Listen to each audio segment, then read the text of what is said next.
What's up? Welcome to Snipe Life, where we look at scripture, truth, and creativity. And today we're looking at the season 2, episode 3 of The Chosen. We're doing our series called My Friends Watch The Chosen, and this is our first time watching The Chosen. So, season 2, episode 3. You guys know what's up. I know what's up. It's a really good episode, but we'll see how they interact with it. So here we go, episode 3. Go.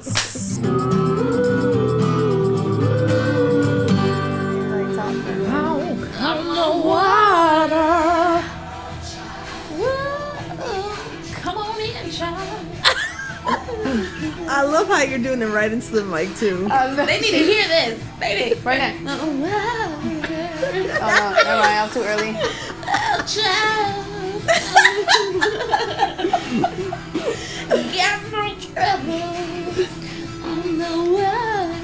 I think they'll hire you for next season.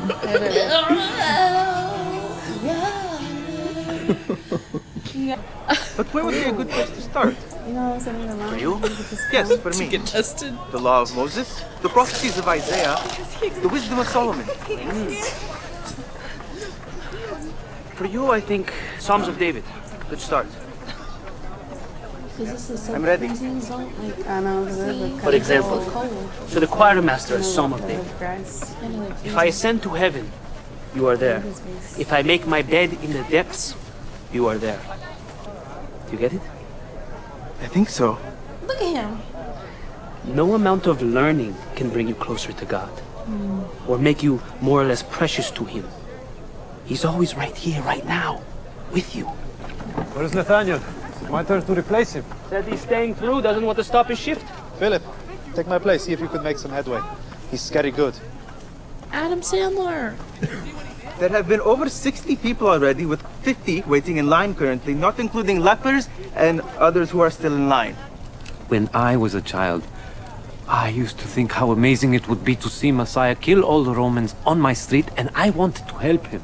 I trained every day with a wooden sword. Yes, and I have this scar that proves he was pretty good. I used to imagine that the Romans would break into our home, and I would be hiding under the bed with a knife. And just when they came to get me, Messiah would rescue me at the last moment. Didn't think we'd be spending our time healing. Well, Is this all shot in one shot? they'll never stop. The people come, the more they hear about it, and we're just going to be doing this the next 5 years. Yeah, it hasn't cut a single time yet. Eager to bring out that wooden sword of yours, are you? Do you honestly not know what I'm talking about? Understand. Isn't the Messiah supposed to come at a time when all is holy? That's at least what you've been telling me. What is that from? Even a prophetic poem from the rabbis not so long ago. And there shall be no unrighteousness in them on his day. How do you watch all these healings today? Does it bother you? Fair questions. I'm still trying to figure out how I feel about all of this. Did he ask? I mean, I suppose one big thing is that I haven't asked. Oh. God. Why not? Those are good. I don't know. It's never come up, not even once. And I'm just afraid that if I mention it to him, it will make him change his mind about me or something.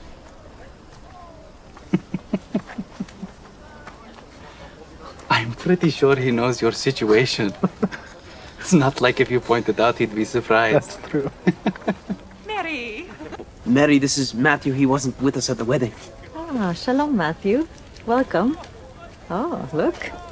That's fine clothing. Thank you. Well, what do you do? I don't. I was... He's a new student. Jesus called him. Ah, lovely. Well, I'm sure you're someone special. So, was today a very long day? I saw a lot of people.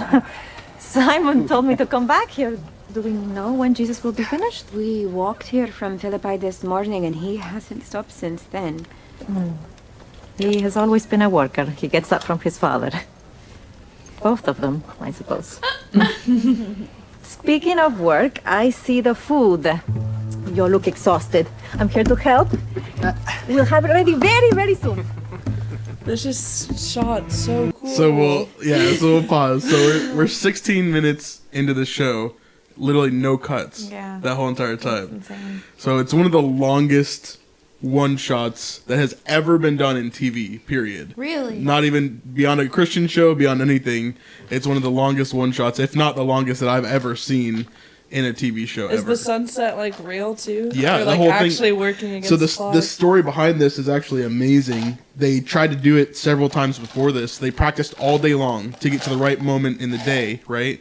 So that it was like golden hour, Yeah. and it would be perfect. But they only have an hour to shoot it, right? Which means they only have like 2 or 3 tries to get through the thing. They start it like 2 or 3 times, and every time something messed up, like pretty quickly in the try, like one of the beginning actors, Matthew or Philip, like messed up a line, or some other things happened where like they had to wait a little bit longer in the day because they could see their shadows, like when they were going around yeah, them. the cameras and stuff. And then so like the shot that they got was like the final time they could possibly do it, right? And so they started it like when it was like still light out and the sun was setting, and then by the end of the scene, like you saw, like it's almost completely dark, you know, just like perfect timing to show like, you know, they're getting ready for bed. Like it was just amazing. Like it was seriously insane. They said that the guy that they had, like, because he's carrying this huge rig, right, this huge camera rig that's like strapped to his body, and like by the end of the shot, like he literally like collapsed, and he and, like people took the camera away from him, and he's like sitting there like dying, like drinking water and stuff. Like it was really so that's intense. a lot of movement Right. around the. And cameras are heavy. Yeah, and then if you watch it again, you'll see that Jesus' tent is actually closed, and because of all the equipment they had and stuff, they had like Dallas and some of the other directors and cinematographers and stuff were in that room, like looking at monitors to like make sure everything was going well.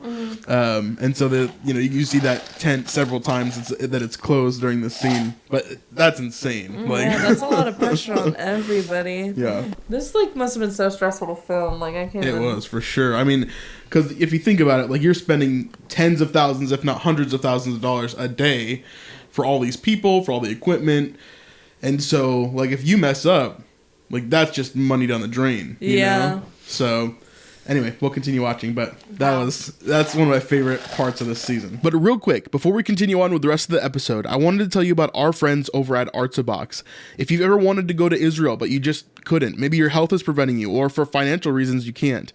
If you can't afford the big price tag that comes with going to Israel, maybe a smaller one would do, as they send Israel to your door. In this new box called the Golan Heights box, there's some really amazing things, such as this handmade candle right here, or this set of lamp and oil, handmade pottery that reminds us of the parable of the virgins. There's much more in this box, and I did the math myself. If you were to buy all of this by yourself, you're looking at somewhere close to $200. But with our code, SNIPE25, you could get this box for just about $56. And even with an annual subscription, you would get 5 boxes, 4 of the quarterly boxes, and then 1 extra box for free. And all of that put together with our discount, SNIPE25, means that each box would be $56. That's insane. It's basically a quarter of the price that you would pay if you're buying all of it yourself. And not only that, but many of these items you can't buy in the United States or in the UK. You would have to go to Israel to buy them in the first place. So this is an amazing way to experience the authentic culture of Israel and to really see what it's like in the Holy Land, to taste the tastes, to see the sights, and to hear the sounds, to play the games of Israel. There's a lot of different things within these boxes, and it's an amazing, amazing company to be a part of and to support. So we encourage you to do so. Check out ARTZA box below and make sure to use our code SNIPE25 for 25% off your order. Anyway, back to the episode. Sometimes I feel like I'm living someone else's life. Like when I look at myself from the outside, it doesn't always feel like me. It feels like someone who's trying to live up to the heroes of our history. Like I have to do something great. But I know I'm not great. Know it even more now, being with him. How did you know? When did you know who he was? I don't know. We're all tired. Do you really want to hear all that? Yes. Oh. It was like everything I'd heard about having a baby, but I thought this would be completely different. What do you mean? I had to clean him off. He was covered in... I will be polite. He needed to be cleaned. I didn't know he lost his father. I lost mine several years ago. I'll have to ask him about that.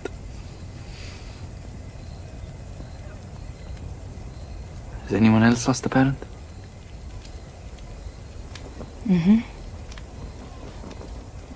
I'm sorry. Was it recent? No. It was when I was a little girl. I really want to be a good student. I don't think any of us went to Bet Midrash or did much study after school. What's so surprising about all this? Thomas, did you?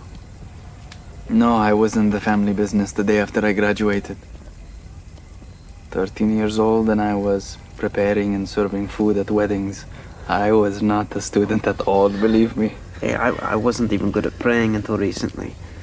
I would get bored with it. You know, the same thing over and over, and I learned to love it as I got older. I wasn't great at any of it when I was a student. I wasn't either. I didn't like all the rules. I never struggled with it. I do what I'm told. Yes, I'm the same. I've always been a rule follower. I always loved the history, the stories, so I always loved the rules too. One time, when my parents were asleep, I had meat with cheese, just to see what I was missing. Oh, God. Have you ever done that? I'd feel too guilty. You feel guilty about everything. Right after you were born, you said sorry to Ima for causing her pain. Forget the guilt. I was sick for days. I haven't violated a single food rule since. I tried pork once. How? Well, we were traveling and we were in a Gentile marketplace and I just grabbed a piece. Really? Oh, it was marvelous. One time on the boat. I've grown to love being Jewish. And I've grown to love following the law, but it can be exhausting. Following the law or being Jewish? Both. It always has been. Even before the occupation. Yes, but aren't we used to it by now?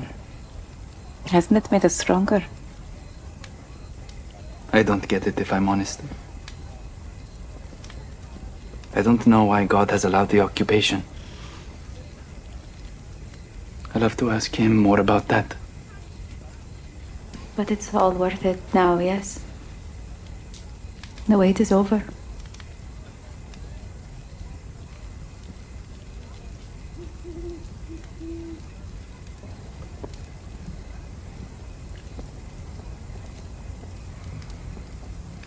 What about you? What do you mean? Instigator. Right. Has it been difficult for you all this time? I'm gonna punch him The in the face. occupation, following Jewish law. My life has not been easy. Oh, it hasn't. What was more painful for you? Escaping Roman persecution by working for them, or escaping your guilt with all the money? And you made my life even harder than it already was. Oh my God. And you haven't apologized. He was doing his job. No, don't say it. I don't want you to apologize. It doesn't matter. What would hearing him say sorry do? I won't forgive it anyway. What keeps putting you in authority? Who are you to forgive or not to forgive? What, you're on Right. his side? No, of course not, but you've had your problems too. Right. What about apologizing for what you almost did to us with the Romans? I didn't go through with it. I was trying to save my family's life, and I love you, John, but that's not something you have to worry about when Zeb and Salome are looking out for you. Do you even know what it's like to be Jewish? Oh my To suffer for gosh. centuries and centuries because of it, but to still commit to it? To protect our heritage even though it never stops being painful, because the one comfort we have is to know that we're doing it together. That we're all suffering together. But if we just wait a little longer, if we hold tight just a little more, we'll have rescue because we're chosen, all of us. and you betrayed that, and you spit on it. I can't forgive it. I'll never forgive it. All right. You said what you needed to say. Sit down, Simon. You sit down first.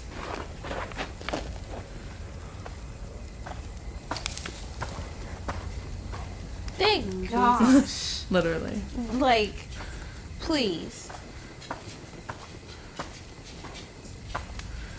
And leave y'all alone for nothing. Oh, he's so tired.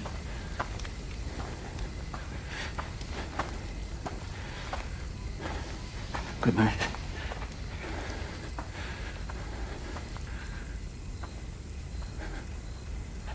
Wait, why was he bloody?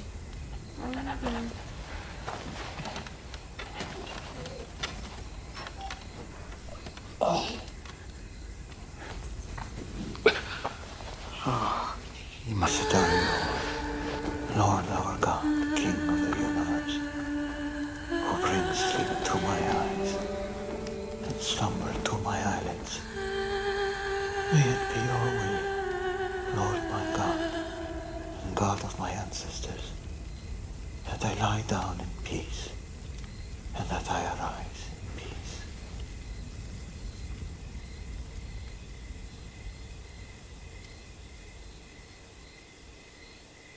Of course it ends on that note. Of course. So good. That was... And then the silent credits roll. Right. That was absolutely beautiful. Absolutely beautiful. Yeah. Wow. Yeah. So when this episode originally aired, we watched episode 2, and this was a surprise episode that they released the same day. Like, we had finished episode 2 and we're just like watching, and then he's like, oh, by the way, here's episode 3, and then like he just started playing it. And so for us, like, we had the same type of reactions where like the one shot in the beginning, I was like, wait, has it cut yet? Like, we're just sitting in here, and I was like mind blown, like I was freaking out. And then the ending here where Simon is just like tearing into Matthew, and then I'm perspective, you know. You're just waiting for Matthew to say like, shut up. And he's but again, he doesn't know the backstory. And then I'm also looking for Philip to like chime in, because Philip knows the backstory. Like, he was skipped at 8, then 13. Like, it's just like, yes, but he was special. Like, and he just didn't know. All he knew was just like what any young kid would know. Like, it's something sparkly and dangly, and it's something that their family doesn't have. So all he knew was numbers. The bigger the numbers, the more success. That's all he knew. And he was young.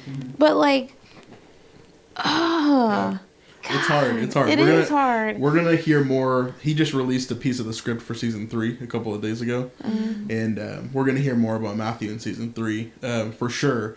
But the thing is, like, dang, he's still gonna get beat up verbally.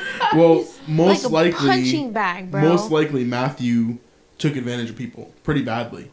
And so if you think about it this way, like from Simon's point of view, right, and from Andrew's point of view, and even James and John, like, he in the show at least, he was their tax collector, which means, like, let's say in taxes you owe me $1,000, right, to the Roman government, and I come to you and I say, okay, well, you owe the Romans $3,500, right, but that other $2,500 is going in my pocket, right?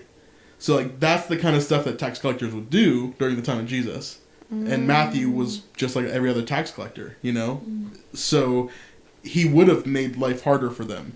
He would have hurt them. And in the process, he would have been going completely against what the Jewish people believed. Yeah, you know, helping so the that's Romans, why helping the enemies that are basically enslaving them. I mean, think of it in American terms, right? Like, you have black slaves, and a black slave is helping the white slave owners to control the slaves. You know? Yeah. Like, that's really what it is. So how would like a black slave think in that time, you know? And then, like, you're doing something with them together as a team, and you haven't even said sorry or acknowledged that. Right. So in the first 2 seasons, we don't really see that side of Matthew at all. Avoidance, if anything. We see kind of like he's treated almost like a victim in a lot of ways, right? Yeah. Where he's kind of been put in this situation, and like, maybe it's not his fault, maybe he doesn't fully understand, but there are choices that Matthew made to be where he was and do the things that he did. So, like Andrew said, he's right, or he's not wrong, right? He said to Simon about Simon. He says he's not wrong. He could say it more delicately, but he's not wrong. So. But also, I think it's like how the character is, because it seems like he's on that other side of the spectrum. So it's easy to feel bad for him. Right. And and he's also not that, so he's so socially awkward. So it just seems like, he's just easily picked on or the scapegoat, especially because he still has the freaking jacket on. And it's, I guess, maybe once he takes off the jacket, that could be but he has kind of a hold on him, that pass is still on him, and maybe that's a visual reminder to everybody in the group that he was that person, instead of just, I don't know. But I also think he's just young. He's young. Is that a real life? Not real life. Well, yeah. Is that in the Bible that he was young, or is that just all of them were pretty young? We don't have direct ages for them, but all of them were somewhere between a teenager and I'd say 30, early 30s to below that. So most likely they were young, because and the reason why we say that primarily is because none of them were married, and they would have been married by now. Simon was. Except for Simon, yeah. He was the only one, or did it just not talk about it? No, he was the only one that was married, because they don't no none of the other apostles are mentioned to have a wife at all, but Simon is specifically. So. God, that last scene was absolutely beautiful. Yeah, what did you like about the episode? Oh my God. It was just silent. It was just and he's just so tired. And it's funny because the mom was just saying, he doesn't need me anymore. Yeah. And then in that moment, she was needed, and it's just yeah, the perfect opportunity. Yeah. I don't know. I think also we get to see how human Jesus is. I don't know, something we talked about this before, but it's where do you draw the line, right? Because he's this tired and he's hurting and he's bleeding everywhere, and he could heal himself. Could. I don't think it was his blood. I think he just got blood. Oh, well, I asked why, and nobody answered me. Yeah. Well, listen, okay, but he was tired, obviously, and he was hurting. He was making running noises. He was very tired. Obviously, he's been healing all day. Yeah, so he could have healed himself, but he chose to feel that because he's fully God and fully man. Well, his body has limitations too, right? I could ask you the question, how much could Jesus bench, right? How much could he bench press? Because he's a human, but he's also... Right. Yeah. Could Jesus have bench pressed 2,000 pounds, right? The answer is yes and no. Yeah. Right? He could have asked the Father to allow him to have the strength to do that, but his body is not capable of doing that, right? When he was exhausted, he still prayed and just gave me, so I think the prayer, he's going to be rejuvenated in the morning. Yeah, I also think he walked in at, the right time. I thought he was gonna interview him. Stop it right now. I don't know. I think he kind of humbled them. Yes. I don't know, because it didn't really talk about what they were thinking, but it was it was on their face. They were literally fighting about something that doesn't matter, and then Jesus walks in from healing people all day, and tired, exhausted. And they're "What were we even just doing just now?" And Jesus doesn't even acknowledge them. Right, he literally just says "Good night," and he goes to his tent. So yeah, absolutely. Yeah, I was looking for somebody to intervene. Is somebody gonna stop this? Yeah, where's the structure? Where was Philip? Yeah. He was helping Jesus, I think. He was in that finally scene. Jesus. But it just shows that they're human too. They can, they're gonna fight. They're gonna disagree. Yeah. This happened all the time in Scripture, because Jesus. With Matthew in specific? No, but the disciples in specific. They Jesus would go off and he'd be praying or he'd be doing something else. It's always and then they'd not get into there. an argument. Yeah, they'd get into an argument because they're no, I'm going to be the greatest in the kingdom of heaven. And someone else is no, I'm going to. And they're all different personalities. Yeah. There's a ton of them that are. And they would argue about stupid stuff, I'm sure, all the time. And a bunch of young guys. Boys, they're boys. they're just they want to be macho. They want to be I'm Jesus' favorite. Right? I'm sure. Your thoughts on this episode? Yeah. I always cry at that end scene. Mm-hmm. I always try to hide it as well, but no, I got me teary-eyed. It's just like you said, it's the he comes in after healing people all day, yeah, to walk in on them yelling about stupid crap that doesn't matter, and how it breaks them. like you could see it all over their face. How like, it's beautiful. And the mother thing, like, we did an episode about how Mother Mary and all her different things, like going from having to be there for him, feeling needed, and then not feeling needed, and then again to like that redemption of being needed again. Yeah. And he didn't even have to say anything. She Yeah. just knew. Like she just, such a mommy instinct. Yeah. Her baby. Yeah. And the thing about it is, did you catch that? She's like, well, weren't you supposed to come tomorrow? She's like, no, I got dropped off early. So she came a day. So. Dang. You see it? Yeah, everything works out for sure. I love that the fact that this whole episode is like them sitting around a fire. Yeah, I love that. I did feel warm. I felt like I was cold at one point, and then it was warm. It was cold again, warm because it was going all through. I don't know. It was weird. I know. I did feel like when they were cold, I felt like I was cold. Yeah, I was cold when they was all like when they were breathing. I was like, oh shoot. And then they're like, okay, we're by the fire.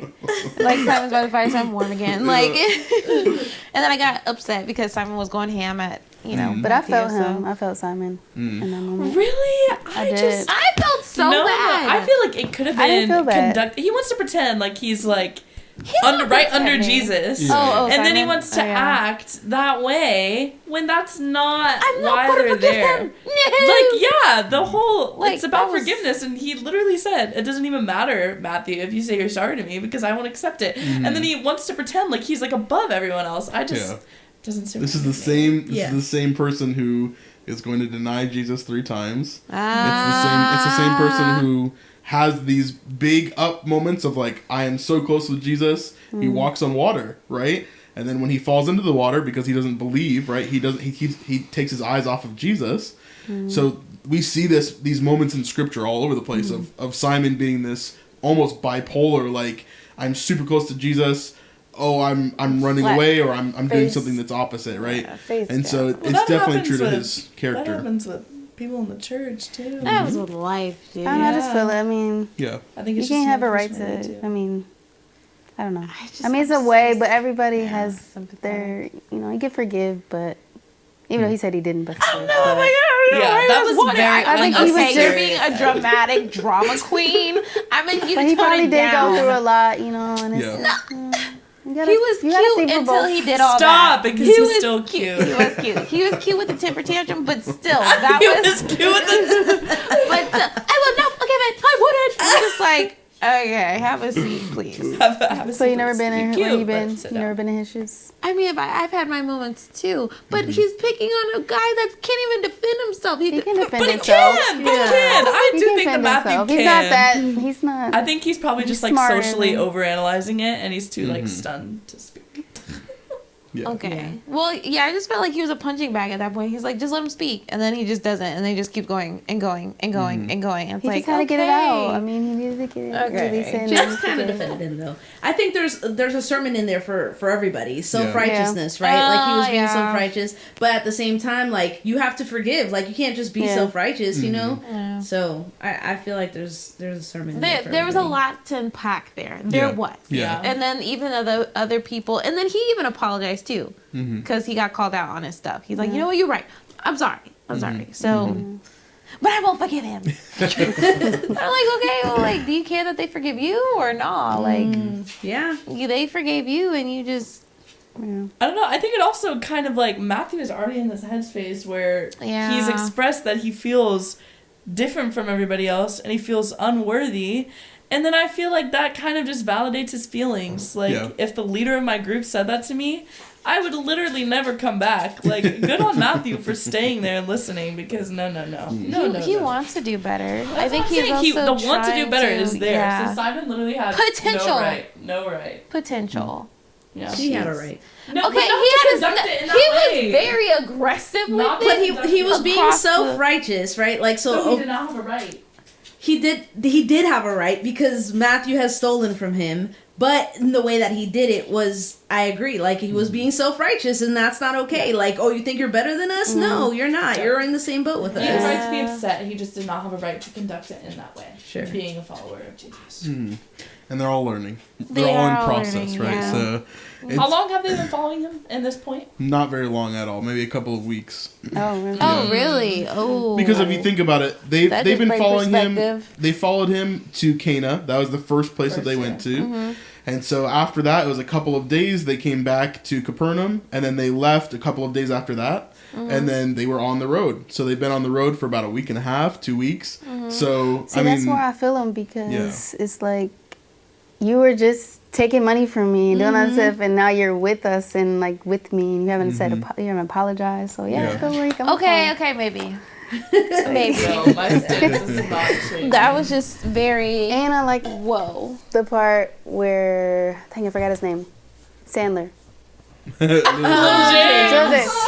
He where he was like, you know, the guy was kind of getting in his head, but it's like he hasn't asked to be healed, you know. Yeah, But I then was wondering about that too. I don't know. and we see a little bit of self-righteousness from him too, right? Because he's like, He knows. he's like, all these other people are getting healed, and they're only believing in Jesus because they're getting healed. I haven't gotten healed, but I believe in Jesus, you know, like sort of thing, where he's a little bit self-righteous there too. But I think we'll see more of that in season 3. But I don't know, we'll see. All right, episode 3. What do you guys rate it? I give another 6. Another 6. 6? Okay. What? What is your high? Room to grow. Room to grow. Okay. Okay, Simon. I mean, yeah, Simon. It won't be a Simon. I'm totally gonna give, because you know what, that's your rate. Own it.